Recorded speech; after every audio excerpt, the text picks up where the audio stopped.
முக்கிய செய்திகள். தமிழகம், கேரளா உள்ளிட்ட 5 மாநிலங்களில் ஆட்சியை பிடிக்கப் போவது யார்? சற்று நேரத்தில் தொடங்குகிறது வாக்கு எண்ணிக்கை. பாஜக ஆட்சியில் பத்திரிகை சுதந்திரம் நசுக்கப்படுவதாக கார்கே குற்றச்சாட்டு. அவதூறு சட்டங்கள் அச்சுறுத்தலின் கருவியாக பயன்படுத்தப்படுவதாக கண்டனம். தேசிய தரவரிசை போட்டியின் போது ஆபத்து நேர்ந்தால் மத்திய அரசே பொறுப்பு. முன்னாள் பாஜக எம்பி மீது பாலியல் புகார் அளித்ததாக வினேஷ் போகத் தகவல். ஹோர்முஸ் நீரிணையை கடக்கும் கப்பல்களுக்கு அமெரிக்கா பாதுகாப்பு. மனிதாபிமான அடிப்படையில் உதவப்போவதாக ட்ரம்ப் அறிவிப்பு. கோடையின் உச்சமான கத்திரி வெயில் இன்று தொடங்குகிறது.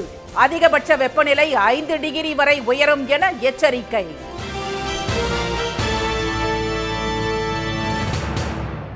வணக்கம்.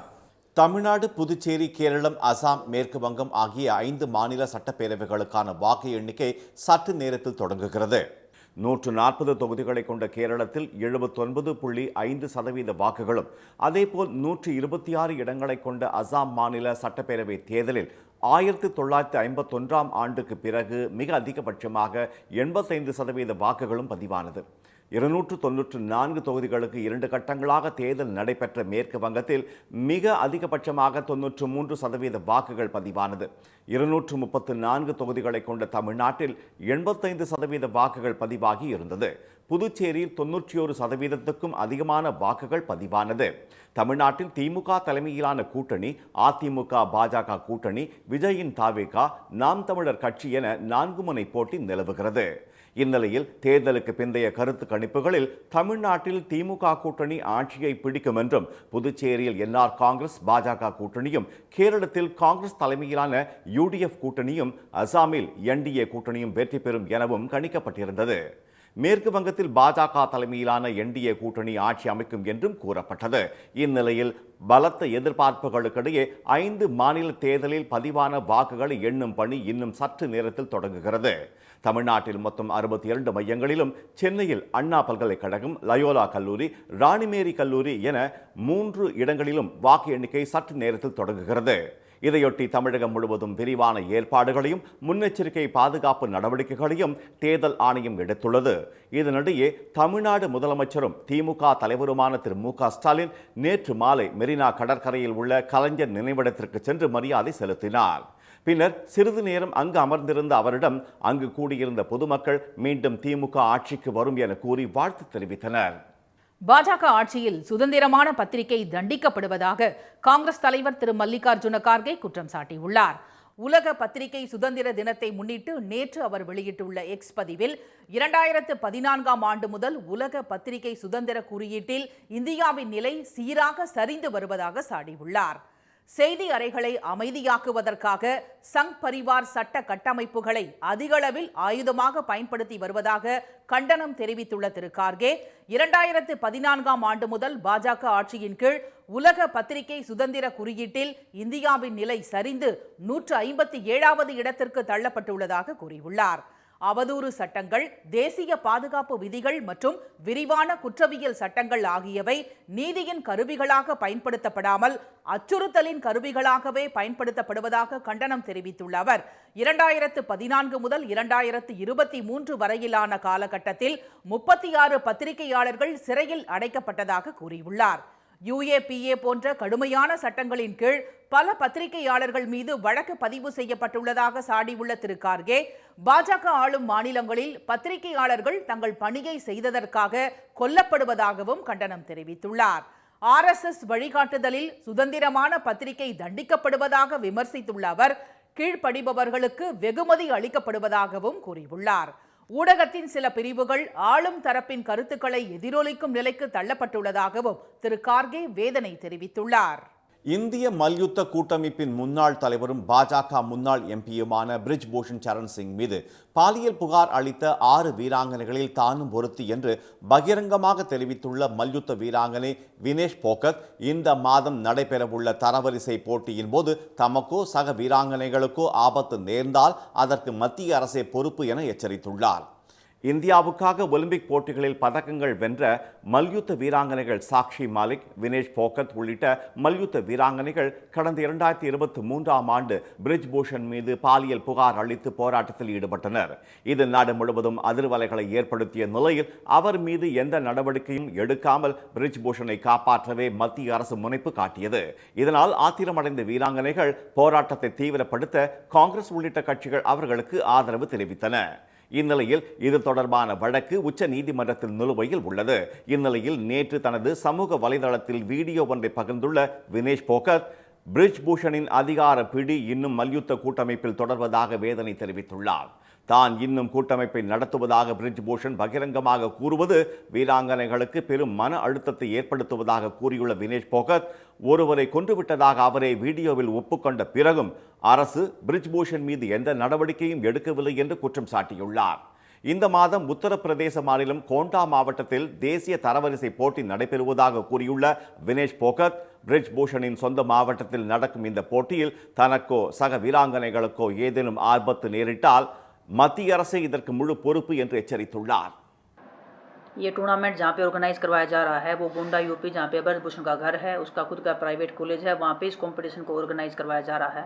किसको जितवाना है, किसको हरवाना है, वो सब ब्रिज भूषण द्वारा और उसके लोगों द्वारा कंट्रोल किया जाएगा.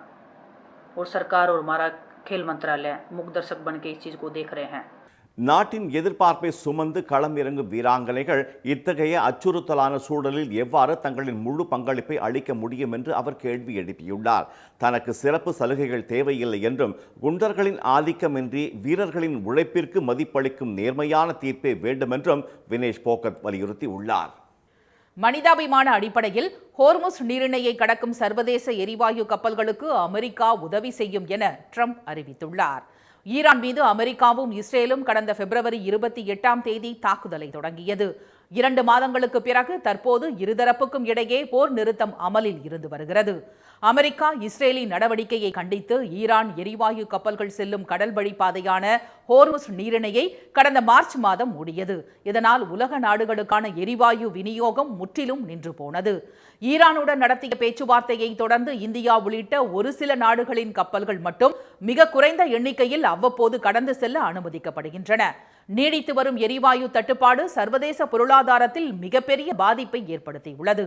இதனிடையே அமெரிக்கா ஈரான் இடையே பாகிஸ்தானில் நடைபெற்ற முதல்கட்ட அமைதி பேச்சுவார்த்தை தோல்வியில் முடிந்த நிலையில் போரை முடிவுக்கு கொண்டு வருவதை அடிப்படையாக கொண்ட 14 அம்ச திட்டத்தை சமர்ப்பித்துள்ளதாக ஈரான் வெளியுறவுத்துறை அமைச்சகத்தின் செய்தி தொடர்பாளர் இஸ்மாயில் தெரிவித்துள்ளார். இந்நிலையில் ஹோர்முஸ் நீரிணையில் சிக்கியுள்ள கப்பல்களை விடுவிக்கும் வகையில் சுதந்திர திட்டத்தை அமெரிக்கா முன்னெடுத்துள்ளதாக ட்ரம்ப் நேற்று அறிவித்துள்ளார். அதன்படி போரில் கலந்து கொள்ளாத நடுநிலை வகிக்கும் நாடுகளின் கோரிக்கையை ஏற்று ஒரு மனிதாபிமான நடவடிக்கையாக இது இருக்கும் என்றும் இந்த நடவடிக்கையில் யாரும் தலையிட வேண்டாம் என்றும் அவர் எச்சரித்துள்ளார். தடைப்பட்டுள்ள ஹோர்முஸ் நீரிணை வழியாக செல்லும் கப்பல்களுக்கு பாதுகாப்பு அளிக்கும் பணியை அமெரிக்கா இன்று முதல் தொடங்கும் என்றும் ட்ரம்ப் கூறியுள்ளார். நெருக்கடிக்கு தீர்வு காண்பது தொடர்பாக தனது பிரதிநிதிகள் ஈரானுடன் மிகவும் ஆக்கப்பூர்வமான பேச்சுவார்த்தைகளை நடத்தி வருவதாகவும் இந்த பேச்சுவார்த்தைகள் அனைவருக்கும் சாதகமான முடிவை காண வழிவகுக்கும் என்பதை நான் அறிவேன் என்றும் ட்ரூத் சோஷியல் பக்கத்தில் ட்ரம்ப் குறிப்பிட்டுள்ளார்.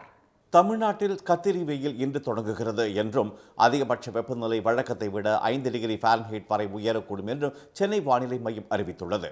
மாநிலத்தில் கோடை காலம் தொடங்கியதில் இருந்து கடும் வெயில் கொளுத்தி வருகிறது. பல்வேறு பகுதிகளில் 104 டிகிரி ஃபாரன்ஹீட் அளவுக்கு மேல் அதிகபட்ச வெப்பநிலை பதிவாகியுள்ளது. இந்நிலையில் தமிழ்நாடு மற்றும் புதுச்சேரியில் அக்னி நட்சத்திரம் எனப்படும் கத்திரி வெயில் தொடங்கி வரும் மே 28ஆம் தேதி வரை 25 நாட்களுக்கு நீடிக்க உள்ளது. இந்நிலையில் இன்று அதிகபட்ச வெப்பநிலை வழக்கத்தை விட 5 டிகிரி ஃபாரன்ஹீட் வரை உயரக்கூடும் என்று கூறியுள்ள வானிலை மையம், நாளை முதல் 7ஆம் தேதி வரை அதிகபட்ச வெப்பநிலை வழக்கமான அளவிலேயே இருக்கும் என்றும் தெரிவிக்கப்பட்டுள்ளது.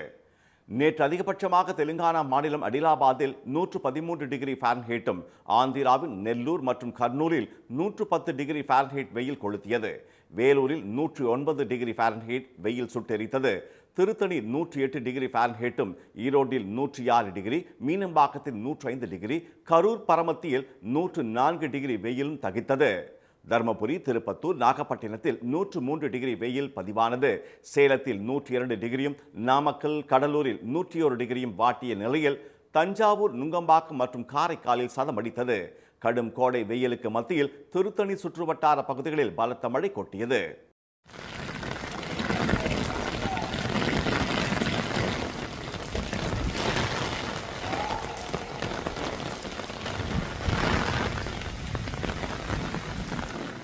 திருவண்ணாமலை மாவட்டம் வந்தவாசி, காரம், வடூர் ஆகிய இடங்களில் சூறைக்காற்றுடன் மழை வெளுத்து வாங்கியது.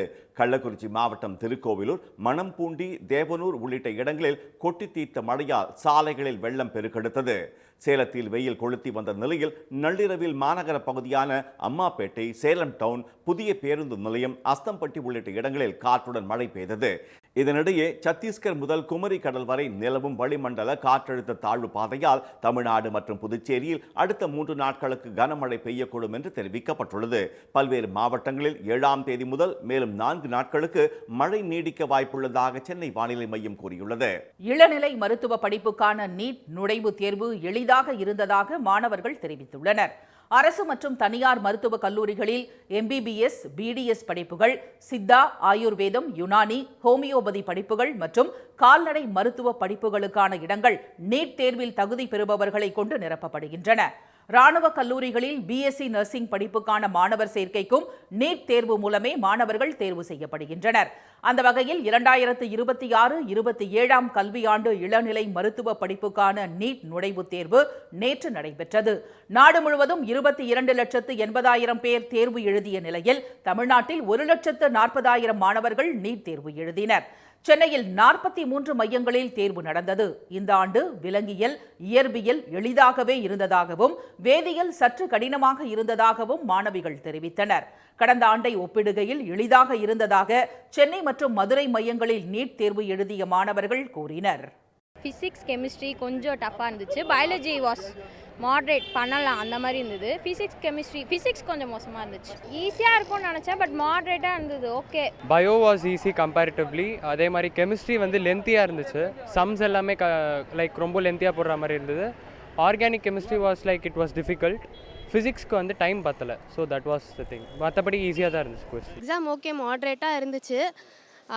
எனக்கு தெரிஞ்ச ஃபிசிக்ஸ் கஷ்டமாக இருக்கும்னு நினைக்கிறேன். கெமிஸ்ட்ரியும் பயாலஜியும் கொஞ்சம் ஓகேவாக இருந்துச்சு. 12th சிலபஸில் இருந்தால் மோஸ்ட்லி கேட்டிருந்தாங்க. ஈஸியாக தான் இருந்துச்சு. இந்நிலையில் சென்னை அண்ணா ஜெம் அறிவியல் பூங்கா மெட்ரிக் பள்ளியில் நீட் தேர்வு எழுத வந்த மாணவர்கள் அலைக்கழிக்கப்பட்டதாக மாணவர்கள் புகார் தெரிவித்தனர். அண்ணா பல்கலைக்கழகம் என முகவரி குறிப்பிடப்பட்டதால் அவர்களை போலீசார் திருப்பி அனுப்பினர். 22 லட்சம் மாணவ மாணவிகள் பங்கேற்ற நீட் தேர்வு முடிவுகள் அடுத்த மாதம் வெளியாகிறது. இதனிடையே தமிழ்நாட்டில் பொறியியல் படிப்புக்கான கலந்தாய்வுக்கு முதல் நாளில் மட்டும் 8,505 பேர் விண்ணப்பித்துள்ளனர். இணையதளம் வாயிலாக மே 3ஆம் தேதி முதல் ஜூன் 2ஆம் தேதி வரை விண்ணப்பிக்கலாம் என்று அறிவிக்கப்பட்டுள்ள நிலையில் 1008 பேர் விண்ணப்ப கட்டணம் செலுத்தியுள்ளனர். 299 மாணவர்கள் சான்றிதழ்களை பதிவேற்றம் செய்துள்ளனர். சித்தூர் முதல் தச்சூர் வரையிலான 6 வழிச்சாலையில் வாகன சோதனை ஓட்டம் தொடங்கியுள்ளதால் சென்னையில் இருந்து பெங்களூருவுக்கு விரைவாக சென்றடைய முடிவதாக வாகன ஓட்டிகள் மகிழ்ச்சி தெரிவித்துள்ளனர். பிற மாநிலங்களில் இருந்து சென்னை, எண்ணூர் காமராஜர், காட்டுப்பள்ளி தனியார் துறைமுகங்களுக்கு சரக்கு வாகனங்கள் வேகமாக செல்வதற்காக ஆந்திர மாநிலம் சித்தூர் முதல் திருவள்ளூர் மாவட்டம் தச்சூர் வரையில் 133 கிலோமீட்டர் அளவில் 5,486 கோடி ரூபாயில் தேசிய நெடுஞ்சாலை ஆணையம் சார்பில் 6 வழிச்சாலை அமைக்கும் பணி நடைபெற்று வருகிறது. சித்தூர் முதல் ஊத்துக்கோட்டை அடுத்த போந்தவாக்கம் வரை 92 கிலோமீட்டர் வரை பணிகள் முடிக்கப்பட்டு வாகன சோதனை ஓட்டம் தொடங்கப்பட்டுள்ளது. இச்சாலையை பயன்படுத்திய வாகன ஓட்டிகள் பெங்களூரில் இருந்து சென்னைக்கு விரைவாக வந்தடைய முடிவதாகவும் தெரிவித்தனர். குடிநீர், பெட்ரோல் பங்குகள், தேநீர் கடைகள், உணவகங்கள் உள்ளிட்டவை அமைத்து தர வேண்டும் என வாகன ஓட்டிகள் கோரிக்கை விடுத்துள்ளனர்.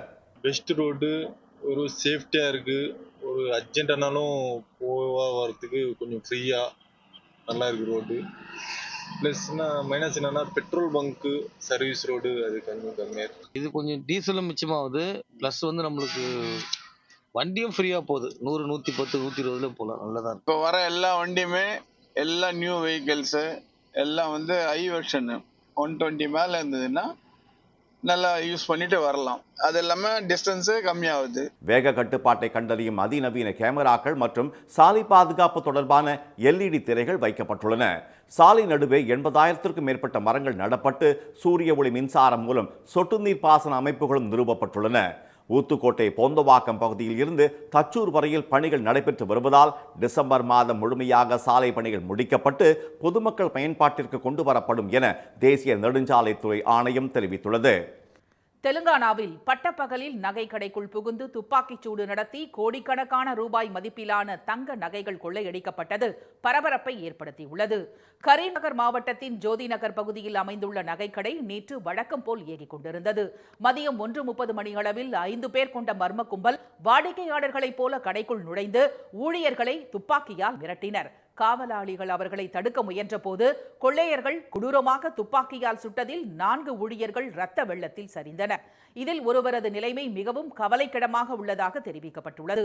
ஊழியர்கள் நிலை குலைந்த சில நிமிடங்களில் கொள்ளையர்கள் அங்கிருந்த பல கோடி ரூபாய் மதிப்புள்ள தங்க வைர நகைகளை பைகளில் அள்ளிக்கொண்டு இருசக்கர வாகனத்தில் தப்பிச் சென்றதாக கூறப்படுகிறது. தகவல் அறிந்ததும் அங்கு விரைந்த போலீசார் மற்றும் தடயவியல் நிபுணர்கள் கடையில் சிதறி கிடந்த தோட்டாக்கள் மற்றும் கைரேகைகளை சேகரித்தனர். முதற்கட்ட விசாரணையில் கொள்ளையர்கள் கடந்த சில நாட்களாகவே அந்த பகுதியில் முகாமிட்டு கடையின் பாதுகாப்பு ஏற்பாடுகள், தப்பிச் செல்லும் வழிகள் குறித்து விரிவாக நோட்டமிட்டது சிசிடிவி காட்சிகளின் மூலம் உறுதியாகியுள்ளது. கடையிலிருந்து கொள்ளையடிக்கப்பட்ட நகைகளின் துல்லியமான மதிப்பு கணக்கிடப்பட்டு வருவதாக காவல்துறையினர் தெரிவித்துள்ளனர். தமிழ்நாட்டில் சூறைக்காற்றுடன் பெய்த கனமழை காரணமாக பயிர்கள் சேதமடைந்ததால் விவசாயிகள் கவலை அடைந்துள்ளனர். திருத்தணியில் 1 மணி நேரத்திற்கு மேலாக பலத்த மழை பெய்தது. சூறைக்காற்று வீசியதால் அங்கு அமைக்கப்பட்டிருந்த நிழற்குடை தூக்கி வீசப்பட்டது. இருசக்கர வாகனங்கள் நிறுத்தும் இடத்தில் இருந்த மின்கம்பம் அடியோடு சாய்ந்ததால் மின்சாரம் நிறுத்தப்பட்டது. இதனால் மக்கள் சிரமத்திற்கு ஆளாகினர். மணப்பாறை அடுத்த கஞ்சநாயக்கன்பட்டியில் சூறைக்காற்றுடன் பெய்த மழையால் ஏராளமான பப்பாளி மரங்கள் முறிந்ததால் இழப்பு ஏற்பட்டுள்ளதாக விவசாயிகள் கூறினர். மதுரை மாவட்டம் சோழவந்தான் பகுதியில் கொள்முதல் நிலையங்களில் தேங்கியுள்ள ஆயிரக்கணக்கான நெல் மூட்டைகள் மழையில் நனைந்து முளைக்க தொடங்கியதால் கவலையடைந்துள்ள விவசாயிகள் இழப்பீடு வழங்க அரசுக்கு கோரிக்கை விடுத்தனர். ஒரு ஏக்கருக்கு 40,000 செலவு பண்ணி எல்லை கொண்டு வரோம். கவர்மெண்ட் கிட்ட கொண்டு வரும்போது இதை முறையான வழிக்கு அதை கொள்முதல் பண்ணாமல் அந்த லீவு இந்த லீவு சாக்கு வெள்ளை இப்படிலாம் போட்டு சேதத்தை கொண்டு வந்து வச்சுருக்காங்க. இதுக்கு அரசாங்கம் தான் அதுக்குரிய நிவாரணங்கள் பண்ணணும். நாமக்கல் மாவட்டம் ராசிபுரம் அருகே காற்றுடன் பெய்த கனமழையால் மெட்டாலா சுற்றுவட்டார பகுதிகளில் 4 ஏக்கர் விவசாய நிலங்களில் பயிரிடப்பட்டு இருந்த ஏராளமான வாழை மரங்கள் மற்றும் சோள பயிர்கள் சேதமடைந்தன. கிருஷ்ணகிரி மாவட்டம் சந்தம்பட்டி கிராமத்தில் சூறாவளி காற்றால் 1 ஏக்கர் பரப்பளவிலான வாழை மரங்கள் சாய்ந்தன. அறுவடைக்கு தயாராக இருந்த வாழை குலைகள் சேதமடைந்தன. திருவண்ணாமலை மாவட்டம் பந்தவாசியில் பலத்த காற்றுடன் 1 மணி நேரம் கொட்டிய மழையால் குடிசை வீடுகளின் மேற்கூரைகள் தூக்கி வீசப்பட்டன. திருப்பூர் மாவட்டம் அவினாசி, தெக்கலூர், புதுப்பாளையம் சுற்றுவட்டார பகுதிகளில் வீசிய சூறைக்காற்றால் அறுவடைக்கு தயாராக இருந்த 50,000க்கும் மேற்பட்ட வாழை மரங்கள் முறிந்து விழுந்தன. பாதிக்கப்பட்ட பயிர்களுக்கு உரிய இழப்பீடு வழங்க விவசாயிகள் கோரிக்கை விடுத்துள்ளனர். மீண்டும் முக்கிய செய்திகள். தமிழ்நாடு, புதுச்சேரி, கேரளம், அசாம், மேற்கு வங்கம் ஆகிய 5 மாநில சட்டப்பேரவைகளுக்கான வாக்கு எண்ணிக்கை தொடங்கியது. பாஜக ஆட்சியில் சுதந்திரமான பத்திரிகை தண்டிக்கப்படுவதாக காங்கிரஸ் தலைவர் மல்லிகார்ஜுன கார்கே குற்றம் சாட்டியுள்ளார்.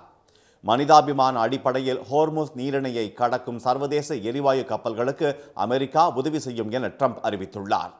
இத்துடன் இந்த செய்திகள் நிறைவடைகின்றன. மீண்டும் சன் டிவியில் செய்திகள் மாலை 6 மணிக்கு. செய்திகளை உடனுக்குடன் தெரிந்து கொள்ள QR கோடை ஸ்கேன் செய்து சன் நியூஸ் வாட்ஸ்அப் சேனலில் இணைந்திருங்கள். வணக்கம்.